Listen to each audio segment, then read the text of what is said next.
Hello, magandang hapon sa inyong lahat mga kabayan. No? Medyo iba muna ang pag-usapan natin. Kasi meron akong nakitang video dito, no, na feeling ko makaka-relate ang lahat. Yung regarding sa sinihan. Wait lang, tingnan lang ako. Yung regarding dito sa sinihan. Kasi ang sabi dito, ito ay parang news clip galing News 5 Everywhere. Banta ng online streaming daw sa mga sinihan. Kailan yung last na na panonood nyo na sine? Ako last na panonood ko na sine yung Mandalorian and Grogu nung birthday ko. Pero yun yung sa mahabang panahon nun lang ako nanood uli ng sine. Hindi na ang last na nood ko ng sine yung Avengers Endgame.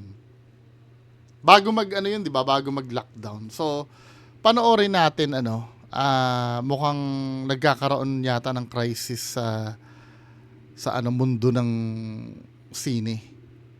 Sa panahon ng online streaming, maraming Pinoy ang madalang nang manood ng sine. Totoo. Ang mga sinaunang sine. Alam mo kung nag-open nito na matuto ang Pinoy sa ganyan nung pandemya.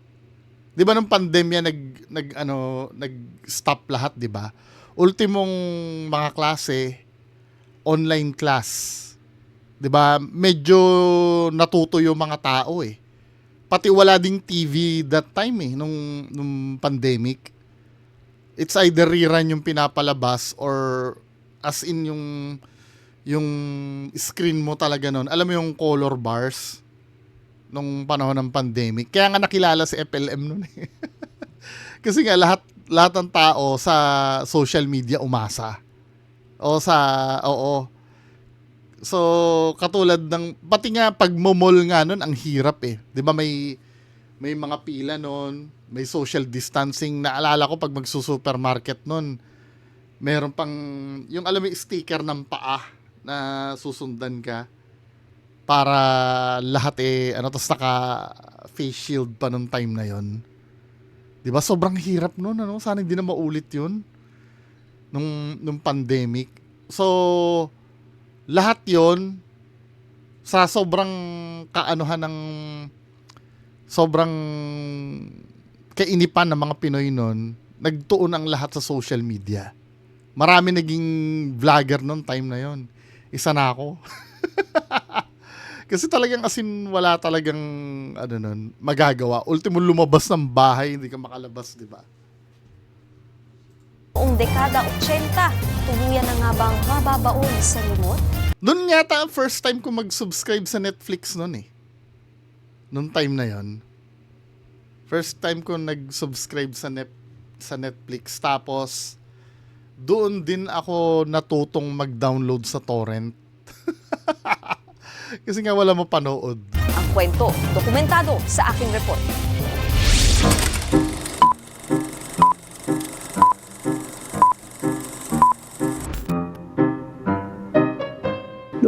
Nung araw na ang abenida ay parang Las Vegas. Malalaki yung karatula dyan, kumukuti-kutitap yan.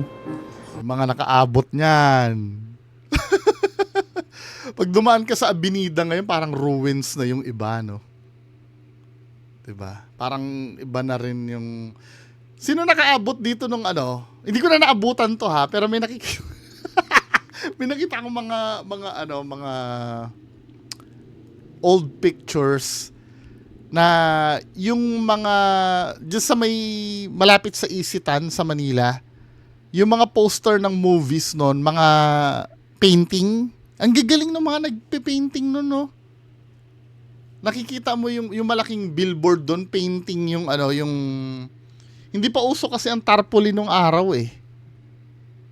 Kaya pinipainting yung mga poster ng movies. Napakaganda nito nung araw. Para ka nasa Las Vegas talaga. Sa mga sumasayaw na ilaw at di natutulog na kalye noong dekada 80, isang lugar ang nagsilbing pinto sa iba't ibang mundo. Sa mga eskinita ng Recto, Avenida at Quiapo, madadaanan ng mga dating pinilakang tabi. Silver screen. Ayun, parang Dito ruins na mismo, siya eh. sa isa sa mga huling standalone cinemas, Pwede kaya mag-ghost hunting sa mga ano niyan, sa mga lugar dyan. Feeling ko may multo dyan eh, no? naikwento sa atin ni Mr. Chavez, 4 na dekadang nagtrabaho sa sinehan ang dating karakter ng gusali. Anong klase po bang mga pelikula yung pinapalabas natin? Puro Tagalog. Sila FPJ po. EPJ, Dito Lapid, Anora Honor, Vilma Santos. Mga kapanahunan nyo. May time pa na ano, na narinig ko itong balita na to eh, di ba? Masyadong invested ang mga Pinoy sa sinihan. May time na, I think sa Mindanao yata yon, yung movie na namatay si FPJ. Hindi matanggap ng mga tao, sinunog yung sinihan. Ano yun? Ano bang movie yun? Basta nabasa ko din eh, parang sa fun fact ko na nabasa yun eh, na parang nadismaya yung mga tao kasi namatay si FPJ. Marami, napakalakas ng araw. Nakaka 30,000 kami na customer sa isang araw. Grabe, no? Ngayon, wala na yata 100. Napakalayo. Puno yan hanggang fire exit ang tao rito ng araw. Punong-puno yan. Yung mga customer dito, hindi makapasok sa loob kasi sobrang puno. Naghihintay na lang dito sa loob. Lahat ng klase ng mga tao nandito. May mahirap, may middle class, may mayaman. Wala naman sila iba halos pupuntahan ng araw kundi dito. Noong araw, magkakasunod Tapos the aircon pa, ano? ang mga sinehan dito sa may Recto Avenida sa Maynila. Tulad na lang nitong Odeon Theater na ngayon ay Terminal Mall na. Sa pagkakatayo rin ng mga mall, kasi naharangan na ako Yung galing dating mga customer ko ng mga Bulacan, Pampanga, Monumento, dito. Ngayon hindi, nasa Monumento na sila. May mga mall na ron. Hinarang nga, ano. Yung mga galing dito sa mga Kasi pagkagaling Bulacan ka, may terminal dati dyan. Tondo, mall dyan sa Divisoria. Lahat nung dadaanan ng tao papunta rito, harang na ng mga mall. Kayo po ba, Sir Chavez, hindi kayo nag-try na sumabay? Hindi na kami makakasabay. Kasi ang unang-una, hindi na kami bibigyan ng pelikula ng mga producer. Hindi, actually, kaya eh. Kasi pwedeng ang maging market nyo dyan sa lugar na yung mga estudyante, di ba? Siguro talagang, kasi sometimes, no, hindi, sabi niya, hindi na daw sila bibigyan ng producer ng movies. Kasi, hindi talaga kayo nakasabay. Kasi, may culture kasi din kasi ang Pinoy na na ayaw matuto ng bago. Parang doon sa kumpanya na pinapasukan ko, no. Parang kailangan sumabay tayo sa uso. Kung lahat ng kumpanya ngayon nag-AI, 'di ba? Kailangan matuto din tayo mag-AI. Hindi yung laging traditional, kundi mapag-iwanan tayo lahat. Mahuhuli tayo sa productivity. Hindi yung kung ano lang yung alam mo ngayon, magwo-work yan forever. 'Di ba? Maraming hindi man ako expert pagdating sa ganyan Pero I think kung talagang open-minded yung mga businessman ng mga sinihan nung araw, magagawa nila ng paraan yan eh.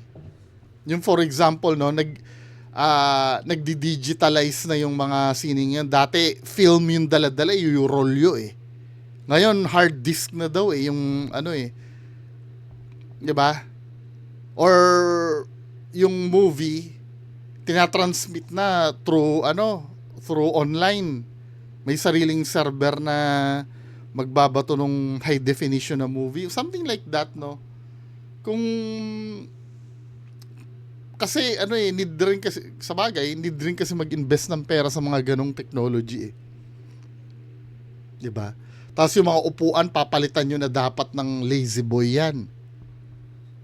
'Di ba? Para sa mga estudyante sa labas may bilihan ng mga, alam mo naman mga estudyante ngayon, gusto nila yung mga bago kasi mga bata yan eh. Mga kaidaran ko yung mga yan eh. Eh kung amoy lupa yung loob ng sinihan, wala na talaga manonood dyan. Hindi forever na ganun dapat. Ang unang-una, hindi na kami bibigyan ng pelikula ng mga producer. Bukod sa wala naman hahalos na producer na, ilan na lang. Wala na halos gagawa ng mga Tagalog na movie. Wala na. Kasi nga hindi na masyadong kumikita na rin kasi ang Tagalog movies.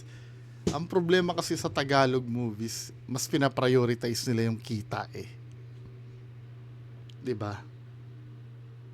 Paano ko nasabi? Alam mo 'yon, yung katulad ng formula ni Vice Ganda, no? Ng mga movies ni Vice Ganda. Kahit walang kasi cash grab kasi si Vice Ganda, alam kasi nila na ito ay mga year to siguro 2016 to 2020 to 2018, 19 pre-pandemic. Talaga yan, nag-hit talaga yung mga movies ni Vice Ganda. Kasi sa movies kasi ni Vice Ganda, kasi gusto kasi ng tao yung nagpapatawa si Vice Ganda eh. Sometimes kasi ang mga Pinoy, ayaw kasi nila ng mga movies na na yung dinadigest pa. Ang gusto nila lunok na lang agad. Yung magpapatawa si Vice Ganda, yung mga patawa ni Vice Ganda. So ako pangit, ikaw maganda. Mga gano'n na na kung tutuusin pagka pinanood mo, walang substance. Bakit ko napanood? Ganito kasi yan. Nung nasa SM Valenzuela ako noon, may mga parapol kasi sa amin, lalo na pag Christmas, no? May parapol sa amin doon sa sarili lang naming na parang ticket pass sa MMFF. Ano pa ba yung mga parapol doon? Bigas galing hypermarket, mga ganon. Parang internal lang namin na yun. Kaming Ace Hardware naman, ang namin, yung mamahaling power bank na binibenta namin. Or halimbawa, yung kapanahunan ko, ang pinarapol ko doon, yung yung, yung water heater. 'Di ba? Worth din yun. 5,000 din yun, 'di ba? Anyway, so ganoon na. Nanalo kasi ako niyan ng ticket pass sa mga 5 sa lahat ng MMFF, pwede kong panoorin. Siyempre, 'di ba? Kesa masayang naman, sinubukan ko yung kay Vice Ganda.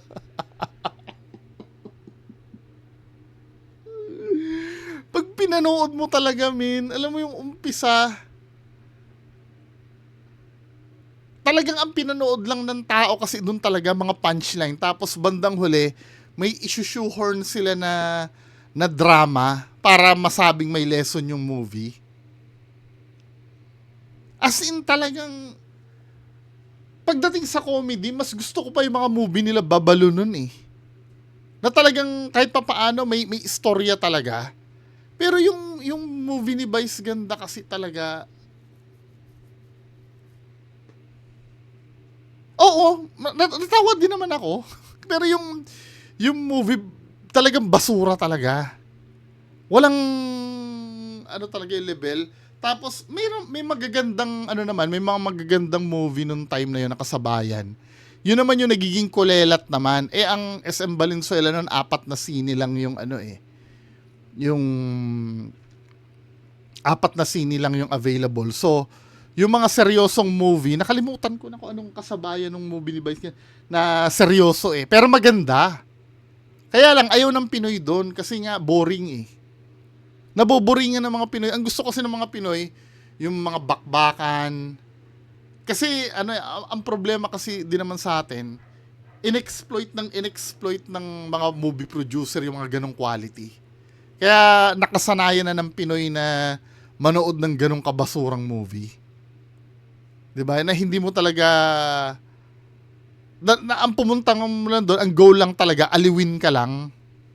Na yung parang aliwin in the sense na paglabas mo ng sinehan, wala kang ano hindi siya powerful na movie na pag nilabas mo ikikwento mo pa ang ganda nung napanood ko. 'Di ba pag nanood ka ng Avengers halimbawa, pag uwi mo ng bahay, ipopost mo pa sa social media yun si Captain America namatay. Yung mga ganon, di ba?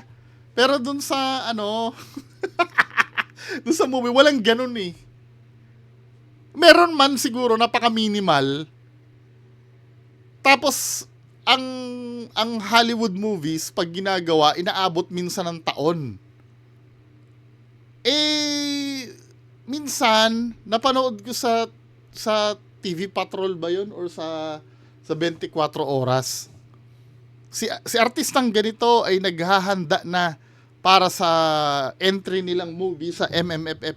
Putang ina, ano na ngayon? November 20 na. Ipapalabas December 25 yung movie. Anong klaseng quality meron yun? Isang buwan mong gagawin yun? Pati lahat ng dub, pati lahat ng foley, pati editing. Ano pang sustansya meron yung movie na yun? Dumaan ba sa, pati yung script saka lang gagawin? Isang buwan? Anong quality nun, men? Tapos hahypin hahypin nung artista. Maganda itong movie na to. May lesson sa ganyan. 'Di ba? Tapos talagang yung mga eksena namin dito, mga pinag-isipan talaga na parang Hollywood daw. Tapos pag pinanood mo, mas maganda pa yung sa Victor Magtanggol. Hindi naman sa hinahamak ko, no? Kasi sometimes, naging kalakaran na dito sa Pilipinas na mas pahalagahan nila yung kikitain kaysa do sa quality Diba? Well, sila din naman na may kasalanan noon kung ba't nasanay ang mga ang mga Pinoy. Kaya tuloy nung gumagawa ng mga dekalidad na movie ang Pinoy, katulad nung Green Bones ba yon? Tapos yung mga recent lang, hindi na kumikita kasi ayaw na ng Pinoy sa ganun Tsaka natabunan na nila ng streaming platforms. Hindi na siya worth it na magagastos ka 300 pesos sa movie, ipangkain mo na lang, 'di ba? Ang mga ginagastusan na lang sa movie ngayon, yung talagang mga international na na. Ako, for example, fan ako ng Star Wars, no? Kaya pag may showing ang Star Wars talaga sa sinehan, papanoorin ko. Doon talaga nasusulitan ako doon. Pero pag yung mga ibang na pang-download lang, hindi na. Diba? Kaya ngayon nga, maski sa mga mall, puro English na nga nilalabas. Meron pa naman, may Tagalog. Recently lang nung pumunta ako sa meron kasi akong business sa SM Marilao May mga nakakita sa akin sa SM Marilao, shout out. 'Di ba? Minsan nga nung pumunta ako doon, may Tagalog movie pa pala. Hindi ko alam kung ano 'yon. Kung ano yung Tagalog, hindi ko inintindi, pero alam ko artistang Pinoy yung nakita ko doon sa poster. Meron pa naman, kaya lang talagang mukhang hindi siya talaga siya kikita. Taiwan na akong Taiwan. Ngayon nyo lang matitikman ang tatak ng panday. Walang himala. Naaalala niyo pa ba yung mga linyahan na yan? Hindi ka na napanood yun Dito yan sa teatro unang Hindi ka na narinig naabutan at yun. unang napanood. Dati puno, dati pinipilahan. Ngayon, tambak at alikabok na lang ang pumapalakpak. Ironikong ang Kaya tuloy kahit pa sabihin mong pagsumikapan nilang gumawa ng magandang movie ngayon, mukhang hindi na rin Dala na rin kasi ang Pinoy 'Di ba? Maliban na lang ganito ang gawin nila, no? Every time na magre-release sila ng movie, babaan nila ang presyo, yung mga tipong palugi para ma-encourage. Let's say, sabihin mo ng 100 pesos. Mga siguro isang taong ganon, mag-release kayo ng moving Pinoy para lang masana yung tao. I don't know kung magsasacrifice kayo ng ganon. 'Di ba? Para yung bagong generation natin makita na may quality pala ang movie ngayon. Hanggang sa pag binalik nyo na sa dating presyo sinihan, manonood na sila dahil alam nila may quality yung panonoorin. Tsaka dapat yung gagawa ng movie, may council yan na yung magre-reject talaga, walang kwenta to. Huwag nyo ipalam. Wala ganun talaga Kailangan brasuhin. Kung gusto nyo mag-survive ang movie industry ng Pilipinas, kailangan brasuhin nyo yung mga producer na gumawa ng may quality. Kaya lang mukhang imposible talaga kasi mangyari yon dahil priority talaga kumita Diba? Nilakang tabing, ngayon ay kalawangin. Alam mo, ang problema kasi niyan, kaya yung mga producer nawawala, yung mga Filipino films niya, Tagalog. Kasalanan yan sa loob ng malalaking kumpanya. Minsan kasi lalabas kita, pero ayoko may lalabas ka sa iba.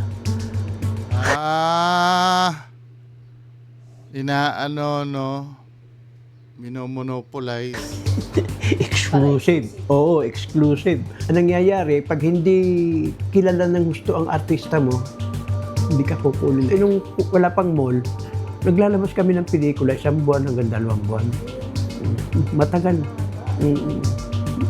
Kaya lahat ng pelikula na Tagalog noon, pumapasok sa amin. Marami mga isang pinakamalakas doon ang PJ. Leon at Tigre yata yung kay FPJ. Si Nino Mulak at saka si FPJ. Naku po. Grabe yung pelikula na yun. Full pack ang sine. Tsaka yung unang... Tsaka isa pa, tingnan nyo, yung mga matatanda na dyan, yung mga matatanda na, pansinin mo yung quality ng mga movies noon nila Vilma Santos, Sharon Cuneta. Basta yung mga, although na predictable, yung, kasi naman yun, tsaka, alam mo yung matakaw sa sampalan, yung mga movies na ganon, kung panonoorin mo yung structure ng story niya, ang ganda. May, parang, may puso, may kaluluwa yung movie. Hindi katulad ng mga bagong movie ngayon. I don't know kung anong merong sangkap yung mga movie dati na yung classic siya na pag napanood mo na pwede mo ulitin. Samantalang yung mga movie ngayon good for one viewing na lang Pero yung yung General Luna na panood ko, nasayahan naman ako. Inulit ko uli sa Netflix. Pero kasi may historical naman yun may historical value naman kasi yun Pero yung let's say yung kila Vilma Santos noon, yung mga kila, kahit pa sabihin mo yung mga action movies ni FPJ, na kahit na pare-parehas ang tema, may replay value siya Na pagka pinanood mo uli ngayon, parang alam yun, at home ka pa rin. Yung ramdam mong nasa Pilipinas ka, na nasa bahay ka. Kaya yung mga OFW, yun ang gustong panoorin yung mga movies noon. Yung ngayon, I don't know. No? Hindi, Oo, maganda sa unang palabas. Pero pagka uulitin mo na, may sawa factor na agad I know, some of you nagigets ako, feeling ko. Pelikula ng Panday hanggang pangatlo. Napakalakas ng pelikula na yun. Ang pamimirata ng pelikula at paglipat ng manonood sa online streaming ang tuluyang nagpatamlay sa mga dating malakas na sinihan. Malaki yun na doon sa mga... Pero mo kahit nasa CR ka, pwede ka manood no? Kasi imbis na manood ng sine mga tao, bibili na lang ng mga pirated dyan sa bangketa. Biro mo naman 30 pesos. Pamilya mo na manonood. Kung manonood ka ng sine, magkano? Kung halimbawa 6 kayo, sa 100 lang, 600 na. Sa 30 pesos ka na. Malaki. Kaya lang, siguro, malapit na rin itong magsara kasi hindi naman kumikita. Ito pong Lord's Ito Theater. for sale na rin. So, meron po bang nag-e-express ng kagustuhan na Oo, meron. may interesado? Oo. Mga gumagawa ng kondominium. Wawasakin tapos gagawin. O pwede rin, di ba? Sa paglabas ng mga binansagang blockbuster films at pag-arangkada ng independent Filipino Yung film, mga gumburza, yung mga ganyan, ayaw kasi ng Pinoy dyan eh. Maliban na lang kung bibigyan nyo ng magandang marketing yan. Pero ang gusto kasi ng Pinoy, mga vice ganda talaga min eh. Vice ganda levels. sa loob at labas ng bansa, hudyat na ba para masabi natin na nasa panahon na ng pagbawi sa takilya ang pelikulang Pilipino? Nikki de Guzman, mukha ng maliliit, isyong malalaki, dokumentado. Huli na kasi ang lahat nung naglitawan yung mga ganyang quality na movies. Na-lost na yung interest ng na-fed up na sila sa... Kasi ang daming chance na nagdaan eh. Ilang taon ang nagdaan ng chance na hindi pa namamayagpag ang Netflix. Dapat gumawa na kayo ng mga... Hindi eh. Taon-taon ay de las alas. Taon-taon vice ganda ang mga panood mo. 'Di ba? Kaya ang ginagawa kong pamantayan yung MMFF dahil yun yung time na na willing gumastos ang Pinoy eh. Doon dapat yung time showcase yung mga magagandang movies natin. Wala eh. Yung organizer ng MMFF ilalagay vice ganda. 'Di ba? Kaya tuloy nung time, 'di ba merong time na na tinanggal nila yung mga vice ganda, mga enteng kabisote na yan. Bumagsak ang MMFF, hindi kumita. Kasi hindi nasanay ang tao dun eh. Naalala ko yun eh. Tinanggal yung enteng kabisote nun. Parang nag-protest sila. Ang yata nun, ang nagtanggal nun, yung asawa yata ni Aiza Sigera. Tama ba ako?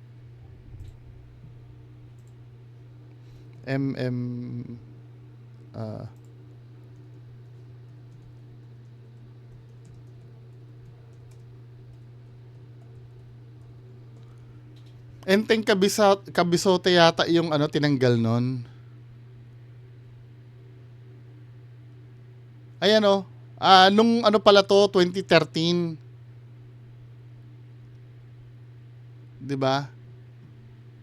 Citing a shift in selection criteria or a desire to move away from formulaic comedies. Tinanggal yung pati yung mga shake, rattle, and roll. Yung mga typical na actually sa tingin ko smart move yan eh. Kaya lang hindi kumita yung MMFF pero kailangan yun para maano yung tao. Matuto yung tao na tangkilikin kung ano talaga yung tunay na movie. Natakot. The next year, binalik uli yung mga enteng kabisote na yan. Ayan by 2023, social media commentary suggested that MMFF had effectively finally known its audience by no longer including enteng kabisote. Huli na ang lahat. 'Di ba? Huli na ang lahat nung nawala na yung tanging ina enteng kabisote na yan. Wala nang interes ang tao. Natuto na. Sila rin na may kasalanan. Kakagawa ng ganyan. Natuto ng mag-Netflix sa mga tao. So kung magpapalabas pa kayo ng dekalidad na movie katulad ng Gumburza na yon, tsaka kung ano pa ba, kung ano man, wala na. Lost na interest ng tao. 'Di ba? Ang feeling na lang nila sa sine ngayon luho na. Well, luho naman talaga 'yan. Pero there was a time kasi sa Philippine showbiz na ang essential ang panonood ng sine dati noon eh. Lalo na sa sa buhay binata mo or sa buhay kabataan mo. Yung mga nanonood sa akin, ako digital age na kasi ako eh. Anyway, yan lang po muna mapag-usapan natin ngayong hapon. Magandang hapon sa inyong lahat. Bye-bye.